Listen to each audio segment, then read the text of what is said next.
Career मंत्रा की team इस बार पहुंची अजमेर रोड दहमी कला स्थित मणिपाल यूनिवर्सिटी। तकरीबन 122 एकड़ में खूबसूरत आर्किटेक्चर युक्त ये यूनिवर्सिटी उच्च मापदंडों, गुणवत्ता और उत्कृष्टता के लिए जानी जाती है। यूनिवर्सिटी के प्रेसिडेंट डॉक्टर संदीप संचेती ने शिक्षा, उच्च शिक्षा, काउंसलिंग, यूनिवर्सिटी सिलेक्शन जैसे विषयों पर विचार व्यक्त किए। शिक्षा के मायने, इस पर उनका कहना है, शिक्षा एक विषय विशेष के रूप में जानकारी को एकत्रित करना, जानकारी को वितरित करना, उसकी जानकारी को प्रोड्यूस करना, जिसको हम एसिमिलेट, डिसिमिनेट एंड जनरेट कह सकते हैं। उसका तात्पर्य यह है कि शिक्षा के कई रूप होते हैं, जिसको हम अगर सिंपल रूप में माने तो डेटा के रूप में हमें जानकारी मिलती है। उसके बाद उससे हम इंफॉर्मेशन बनाते हैं।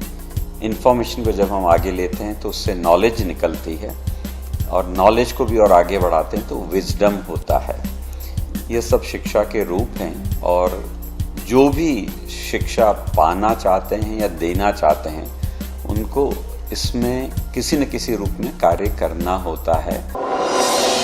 और अगर हम शिक्षा की बात करें तो शिक्षा एक सामाजिक ज़रूरत हो गई है हम सब लोगों के लिए, और ये एक ज़िंदगी की ज़रूरत है कि जब तक हम एक्टिव रहना चाहते हैं या ज़िंदगी में आगे बढ़ना चाहते हैं, हमें शिक्षा ग्रहण करते रहना पड़ेगा किसी न किसी रूप में। उच्च शिक्षा के बारे में उनका मत है, 12वीं क्लास तक की जो शिक्षा है वो फाउंडेशन है, और 12वीं क्लास के बाद की जो शिक्षा है वह एक बिल्डिंग है, आप अगर कह सकें उस रूप में। तो कहने का मतलब ये है कि जो सीधे उपयोग में आती है वो नींव का ऊपर का हिस्सा होता है, और वही आपको आज की तारीख में इनोवेशन की तरफ ले जाता है, वही आपको जॉब्स की तरफ ले जाता है, वही आपको और किसी भी गतिविधि में आगे ले जाता है। तो उच्च शिक्षा भी अब ग्रेजुएशन लेवल पे नहीं रह गई है, जो आज से कुछ वर्षों पहले तक हुआ करती थी।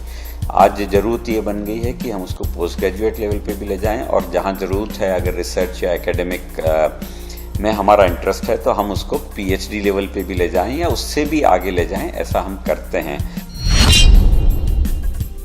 सब्जेक्ट सिलेक्शन के विषय में उनका मानना है, आपको अपना इंटरेस्ट मैच करना है, आपको अपने कैरियर ऑब्जेक्टिव घर वालों के या दोस्तों के साथ या जिनसे आप जानकारी शेयर कर सकते हैं उनके साथ बैठ के आपको तय करना है। जब आपको एंड गोल पता है, एंड गोल अगर एंड नहीं तो कम से कम अगले 10 साल का गोल पता है, तो आपको काफ़ी मदद मिलती है कि आपको किस डायरेक्शन में जाना है।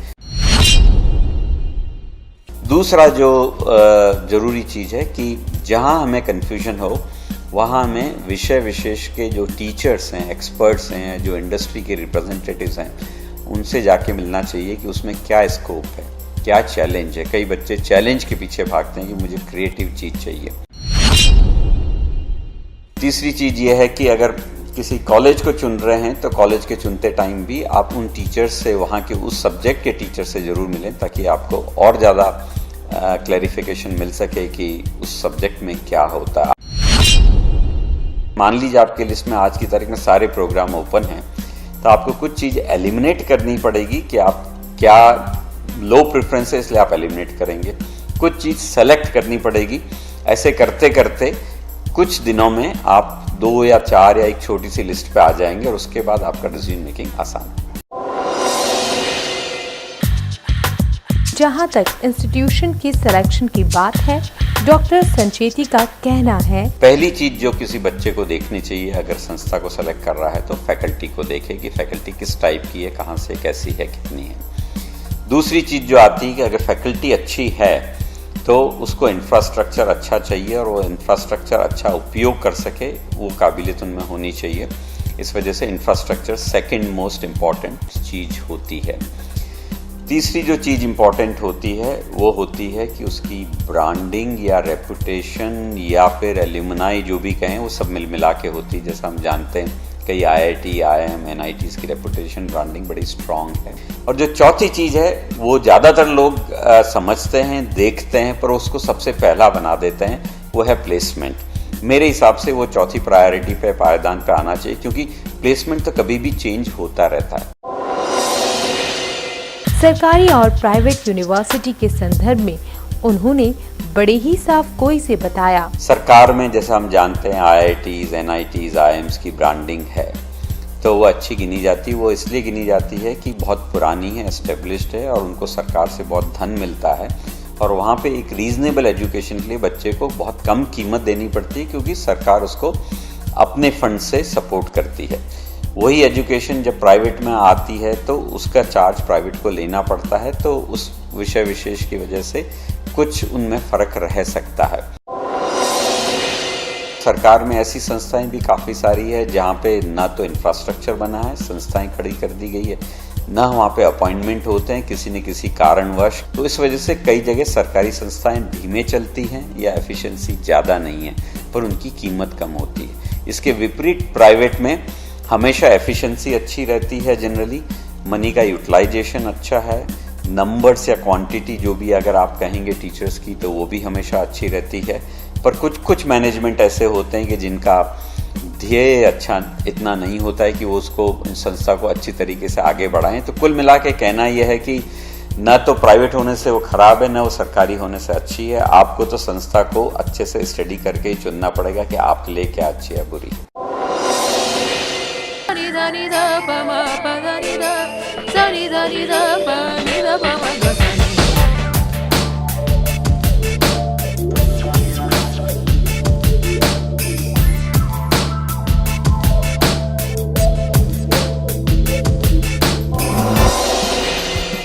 करीब आज से 63 साल पहले मणिपाल ग्रुप ने हायर एजुकेशन में सबसे पहले शुरुआत की थी। उसके पहले जनरल एजुकेशन में या चैरिटेबल संस्थाएं काफ़ी बनाई थी, स्कूल की वगैरह वगैरह। इसका उद्गम डॉक्टर TMA पाई द्वारा किया गया था, जो एक डॉक्टर थे, स्वयं मेडिकल डॉक्टर थे, और जब वो विदेश जाने की तैयारी में थे तो उनकी माताजी ने उन्हें बताया कि आप क्यों नहीं देश में ही रहकर सेवा करें। तो उस सोच से उन्होंने अपनी गतिविधियां चालू करी। सबसे पहले कुछ एजुकेशनल इंस्टीट्यूशंस बनाई, फिर हॉस्पिटल्स बनाए, और फिर बैंक भी बनाई जो सिंडिकेट बैंक के नाम से जानी जाती है। बैंक का बाद में नेशनलाइजेशन हो गया, तो वो बैंक अभी ग्रुप के साथ नहीं है, पर ग्रुप का रिप्रेजेंटेशन है। तो मणिपाल ग्रुप आज की तारीख में medical education, hospitals, medical hospitals, medical care और हायर एजुकेशन स्पेस में इंडिया में बहुत अग्रणी संस्थाओं में से एक है। जहाँ तक एजुकेशन का संबंध है, हमारे भारत में 3 मेजर कैंपसेस हैं। सबसे पहला मणिपाल में ही है, जहाँ 1953 में मेडिकल कॉलेज चालू की गई थी, और उसके 2-3 साल बाद हमने वहाँ पे इंजीनियरिंग चालू करा था, और फिर सारे विषय आते रहे धीरे धीरे करके। करीब 1993 के आसपास हमने सिक्किम मणिपाल, जो सिक्किम गवर्नमेंट के इन्विटेशन से चालू करा था, वहाँ पर भी मेडिकल और इंजीनियरिंग और जनरल एजुकेशन है। और करीब 2011 में राजस्थान गवर्नमेंट के इन्विटेशन से राजस्थान में चालू करा है। यहाँ पर मेडिकल को छोड़ के करीब सारे विषय जो हैं, ख़ास तौर से हायर एजुकेशन के, उनमें पढ़ाई लिखाई की जाती है। इस सब के अलावा हमारे 4 कैंपसेस बाहर भी हैं। 4 कैंपसेस जो 4 देशों में कैंपसेस हैं। सबसे पहले मलेशिया में है, मलाका में मलाका मेडिकल कॉलेज, और एक मलेशिया में इंटरनेशनल यूनिवर्सिटी भी है। इसी तरीके से नेपाल के अंदर भी एजुकेशनल स्पेस और हॉस्पिटल्स हैं। उसके अलावा दुबई के अंदर इंजीनियरिंग एजुकेशन की सेटअप है, और उसके साथ साथ जनरल एजुकेशन भी है। और जो चौथी संस्था है वो वेस्ट इंडीज़ के अंदर है, एंटीगुआ के अंदर है, जहाँ पे सिर्फ मेडिकल ही है।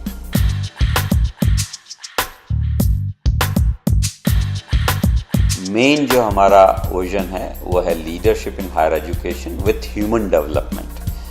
आज की तारीख में हम लोग सब एक तरफ भाग रहे हैं कि हमें एक्सीलेंस मिले, हमें ये रिकॉग्निशन मिले, हम ये कर सकें, हम पैसा ज़्यादा कमाएं, हमारा नाम ऊंचा हो। पर उस अंधी दौड़ में कभी कभी हम भूल जाते हैं कि हमें सोसाइटी से कनेक्टेड रहना है।